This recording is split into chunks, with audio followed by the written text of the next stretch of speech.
Hello there, everyone. Welcome to episode 41 of the No Reservation podcast.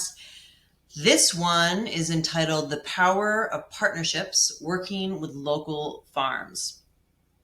So this is going to be on the short side because I feel like this episode will be really similar to one of the more recent previous podcasts I did where I talked about working with local breweries, wineries, coffee roasters, things like that.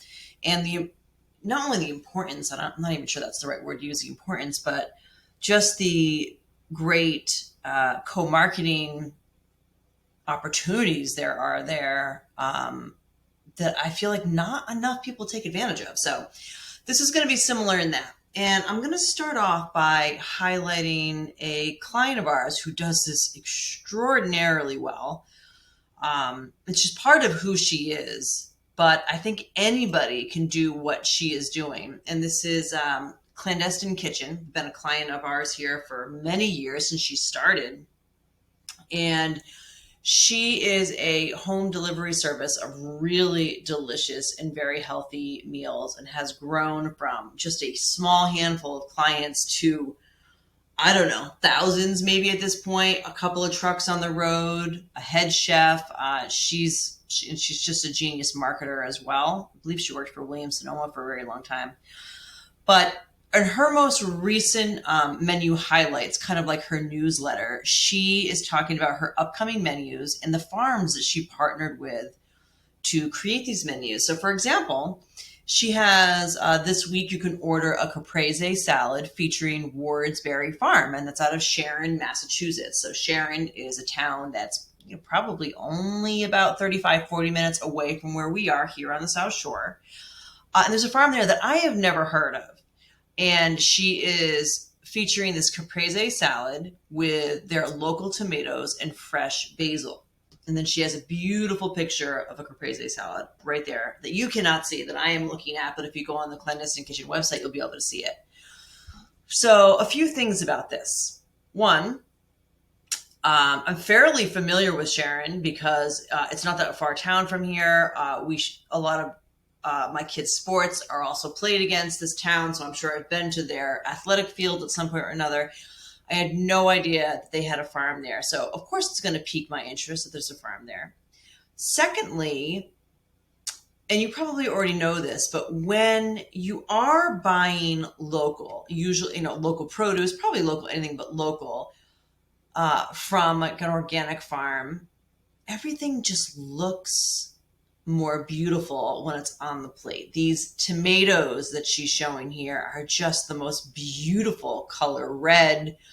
They look vibrant and juicy. Why wouldn't they? They haven't been packed in a truck, sealed up, driven up, or flown up from Mexico or wherever we usually get produce like this when it's not in season. You can't grow it here in New England. It goes through all different types of, washing, drying, cold, hot. And then by the time the produce ends up at your Stop and Shop, your Market Basket, your Big Y, it's usually been, around the block a few times, and it might look a little different. Whereas when you're using a local farm, you're getting it from their fields to their basket or box and right to you, delivered in their truck, let's say. So they already look beautiful and vibrant, and you don't really get much fresher than that. And the same with the basil. I'm a huge fan of basil. I don't know if you are. And when it's not in season, it's kind of hit or miss if my grocer even has it, let alone what it looks like. And these are big, giant, beautiful, I'm assuming fragrant basil leaves. Obviously, I can't smell them through my computer screen, but they just look absolutely beautiful.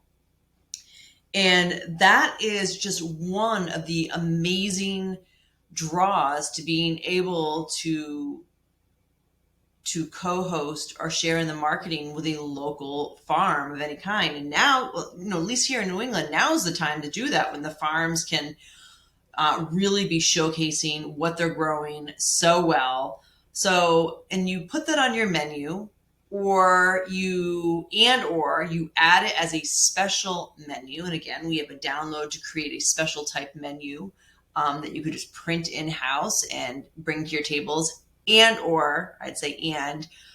showcase this during your pre-shift meals, I would absolutely make sure that you have your staff, as many as you can, try whatever local ingredient you are going to be selling that night so that they can firsthand see, smell, and taste the difference of when you're using local fresh produce, because it really, really is night and day.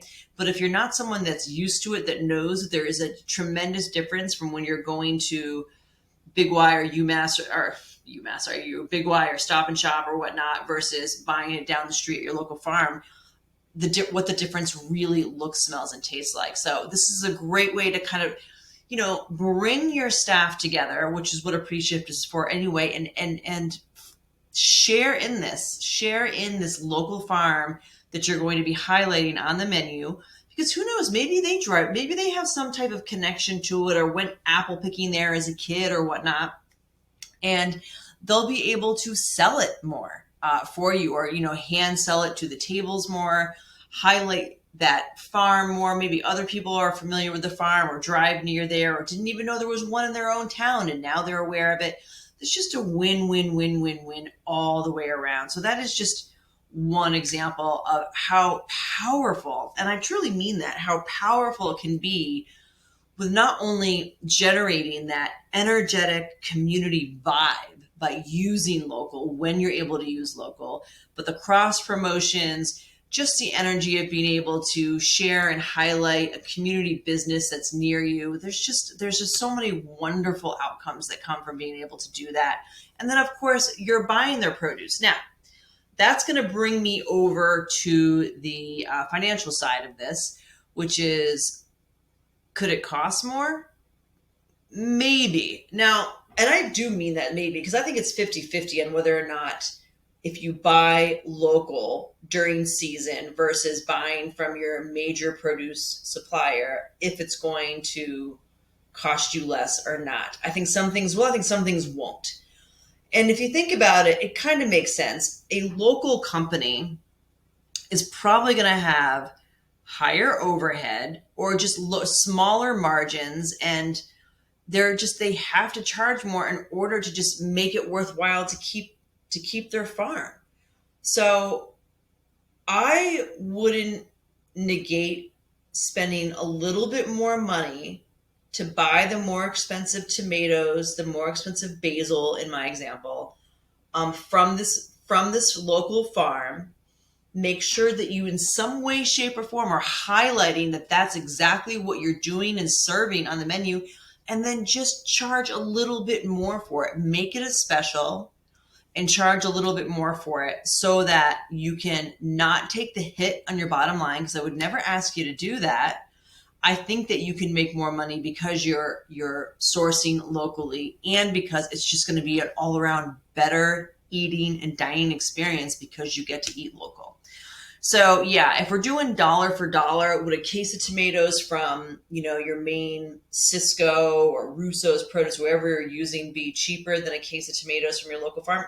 They might be, but that's because the one is mass scale and you're getting, and one is local, and they literally have to have a truck loan. Maybe they have another loan, then they gotta, tend to their fields and their crops and their gardens. So yeah, it probably is going to go up, but it's worth it. And I think that you can still make money, even more money, off doing that. So that's one. So farms, local. Here's the thing. You may believe, and maybe you don't, but I'm going to assume that some of you think that you already know all the farms that are operating near you, or maybe you think that there really are none of note near you. But before you write that off, I would do a little bit of research, because I think every day I am shocked by the local companies that are making tremendous products that are right in my backyard that I had no idea.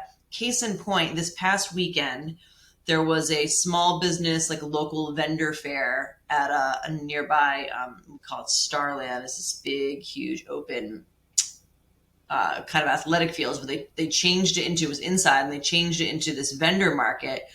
So my daughter and I went table to table to table, and I literally was blown away by the number of small, and I mean very small local companies there are that are making all different types of hot sauces, jams and jellies, breads, all the different baked goods that I thought I knew every bakery in a 15-mile radius from here because I love a baked good. I did not. There are so many. And then not to mention this is a side note, but I was really in love with the skincare products that I found that were being made locally, all naturally, but just had the most wonderful fragrances that I have not smelled on anything that you buy at Target, that's for sure. And it felt really good. So it really opened my eyes up to all of these local businesses. And most of them are so small. They're just doing it on the weekends or at night in their kitchen, let's say, in their backyard. And, maybe they want to make a go of it, but they can't really let go of their full-time job yet. They're not quite sure how to make the leap, et cetera, et cetera. But they're still there. They're still able to sell. And maybe you can help them grow by being able to utilize their products. So I highly recommend asking around, but doing your own type of Google search, let's say, asking other purveyors, even asking, actually, here's an idea that just came up. On your comment card, I love this idea, by the way. On your comment card, which I certainly hope, please tell me you have one in your restaurant, because if you don't, you are just literally throwing money in the trash. So on your comment card, change it up, then reprint it out, and ask, do you know any local farms or other types of vendors that we should be looking into? You could start it with a little section by saying, we love to support our local growers, our local farms, our local breweries, roasters. You could say, we just love to support local, period. Do you know of any local businesses that we should reach out to? As simple as that. And that is from the word of mouth of your customers telling you, oh yeah, my neighbor does so-and-so. My cousin does this. Oh, this is not local, but my sister-in-law, she does this. Just think about all of the answers that you might get from your customers, from your guests that are coming in. And some you might be like, yeah, no, they're across country. I don't care. And that's fine. But the fact that you're engaging your customers, you're asking for their input, and that they're able to bring someone to the table that they, know, maybe they know, like, and trust, maybe they love, that's going to mean a lot to them. That's going to sit with them during that experience at your restaurant. But also you might be able to find someone that you've never even thought of before, you didn't know existed, and really could just be a win-win. And then you get these answers, maybe some appeal to you.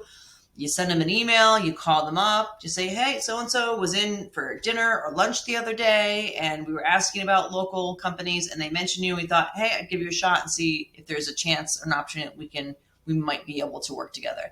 And you don't have to. You're not going to marry them. You don't have to do anything, but why not look into it and see if it's a great fit? And if it's not a great fit, you vet it out and you say, you know what, I don't think this is the right opportunity for us, but best of luck to you. If there's anything I can do for you in the future, please reach out. There's still a great way to end it, even if you don't buy from them. It's definitely worth looking into. I highly recommend adding that to your comment card that I just thought of off the top of my head. I just think it'll be really worth it. And with that, search for your local producers, local companies that would be a great partnership for you to get into and highlight in some way within your restaurant and just benefit from all of the wins. One of the wins, which I know I mentioned on the other podcast, but just in case you didn't listen to it, is just being able to tap into their audience, their marketing, their followers, so to speak. That's a whole new market that can be so easy for you to get in front of, to tap into, just by doing a simple night or day of co-branding, co-marketing with them. So that's a huge win, not to mention the people that are already coming into your restaurant. There's no reason not to do it. There's certainly no reason not to look into it. So with that, I am going to sign off at the almost 15-minute mark. This episode 41 is now complete, working with your local farms. I hope you got something out of it, and I'll see you on the next one. Bye.